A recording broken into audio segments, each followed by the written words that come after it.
شروع اللہ کے نام کے ساتھ جو بڑا مہربان نہایت رحم کرنے والا ہے۔ ستاروں کی پرستش۔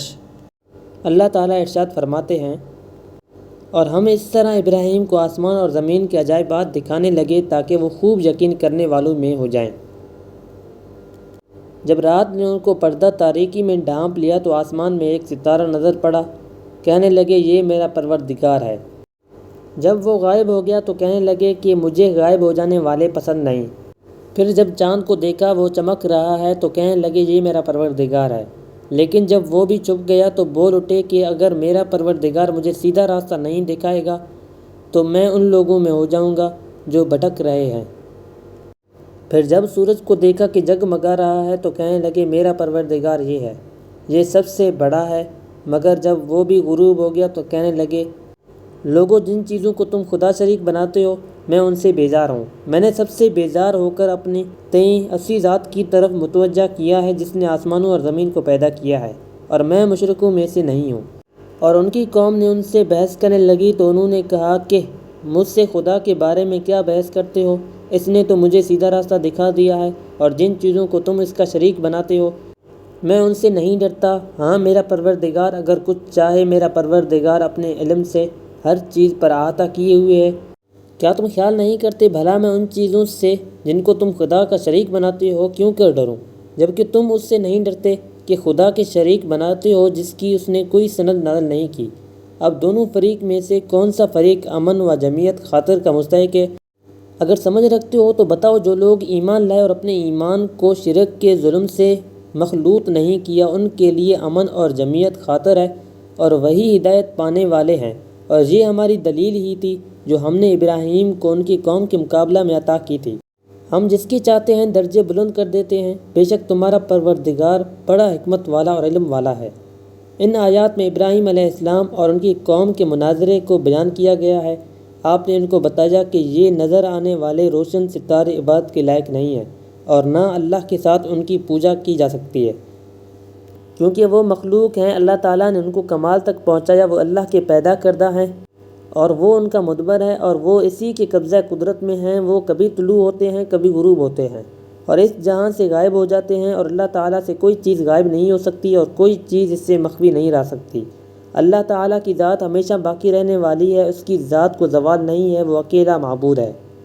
ابراہیم علیہ السلام نے پہلے ان کو ستاروں کے معبود نہ ہونے کی بات سمجھائی۔ کہا گیا ہے کہ حضرت ابراہیم علیہ السلام نے زہرہ ستارے کو دیکھ کر بات کی تھی، پھر آپ چاند کی طرف متوجہ ہوئے جو زہرہ ستارہ سے زیادہ چمک رہا تھا اور زیادہ خوبصورت تھا۔ پھر آپ نے سورج کی طرف توجہ فرما جو تمام اجرائے فلکیہ میں زیادہ روشنی اور خوبصورتی والا ہے۔ پس ان کو بتایا کہ وہ اللہ کی طرف سے کام میں لگائے ہوئے ہیں، اسی کے حکم کے تابع ہیں، اور اسی کے حکم سے ان کی چال کا اندازہ کیا گیا ہے، اور وہ اسی کے پیدا کردہ ہیں۔ اللہ تعالیٰ ارشاد فرماتے ہیں، اور رات اور دن اور سورج اور چاند اس کی نشانیوں میں سے ہیں۔ تم لوگ نہ تو سورج کو سجدہ کرو اور نہ چاند کو، بلکہ خدا ہی کو سجدہ کرو جس نے ان چیزوں کو پیدا کیا ہے اگر تم اس کی عبادت کرنا چاہتے ہو۔ اسی لیے اللہ تعالیٰ نے ابراہیم علیہ السلام کے متعلق فرمایا کہ جب اس نے سورج کو چمکتا دیکھا تو کہا یہ میرا رب ہے، یہ سب سے بڑا ہے۔ پھر جب وہ چھپ گیا تو ابراہیم علیہ السلام نے کہا کہ اے میری قوم، بے شک میں تمہارے شرک سے بری ہوں، بیزار ہوں۔ بے شک میں نے اپنے آپ کو اس ذات کی طرف متوجہ کر لیا جو آسمانوں اور زمین کو پیدا کرنے والا ہے، یکسو ہو کر میں شرک کرنے والوں میں سے نہیں ہوں۔ اور ان کی قوم ان سے بحث کرنے لگی تو انہوں نے کہا مجھ سے تم خدا کے بارے میں کیا بحث کرتے ہو؟ اس نے تو مجھے سیدھا راستہ دکھا دیا، اور جن چیزوں کو تم اس کا شریک بناتے ہو میں اس سے نہیں ڈرتا۔ ہاں میرا پروردگار جو کچھ چاہے، میرا پروردگار اپنے علم سے ہر چیز پر احاطہ کیے ہوئے ہے، یعنی مجھے ان بتوں کی پرواہ نہیں ہے جن کی تم اللہ کے سوا عبادت کرتے ہو۔ وہ کوئی فائدہ اور نقصان نہیں پہنچا سکتے، اور وہ سنتے سمجھتے بھی نہیں ہیں۔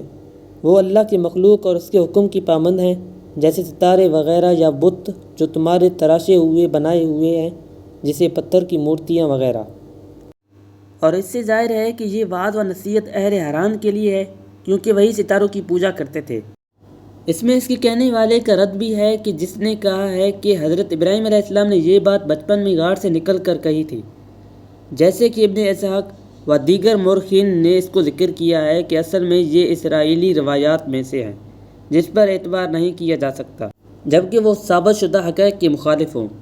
باقی رہے بابل کے رہنے والے لوگ تو وہ بتوں کی پوجا کرتے تھے، اور اس بارے میں ابراہیم علیہ السلام نے ان سے مناظرہ کیا اور ان کے بتوں کو توڑا اور ان کی تضلیل و توہین کی اور ان کا باطل ہونا ثابت کیا، جیسا کہ اللہ تعالیٰ نے کلام پاک میں اس کو ذکر فرمایا ہے۔ ترجمہ: اور ابراہیم نے کہا، یہ جو تم نے خدا کو چھوڑ کر بتوں کو لے بیٹھے ہو تو یہ دنیا کی زندگی میں باہم دوستی کی وجہ سے ہے، مگر پھر قیامت کے دن تم ایک دوسرے کی دوستی سے انکار کرو گے اور ایک دوسرے پر لعنت بھیجو گے، اور تمہارا ٹھکانہ دوزخ ہوگا اور کوئی تمہارا مددگار نہ ہوگا۔ اور ہم نے ابراہیم کو پہلے سے ہدایت دی اور ہم ان کے حال سے واقف تھے جب انہوں نے اپنے باپ اور اپنی قوم سے کہا، یہ کیا مورتیاں ہیں جن پر پرستش پر تم جمے ہوئے ہو؟ وہ کہنے لگے کہ ہم نے اپنے باپ دادا کو ان کی پرستش کرتے دیکھا ہے۔ ابراہیم نے کہا کہ تم بھی اور تمہارے باپ دادا بھی سری گمراہی میں ہیں۔ قوم نے جواب میں کہا کہ کیا تم ہمارے پاس واقعی حق لائے ہو یا ہم سے کھیل کی باتیں کرتے ہو؟ ابراہیم علیہ السلام نے کہا کہ نہیں، بلکہ تمہارا پروردگار آسمانوں اور زمین کا پروردگار ہے، جس نے ان کو پیدا کیا ہے، اور میں اس بات کا گواہ اور اسی کے قائل ہوں۔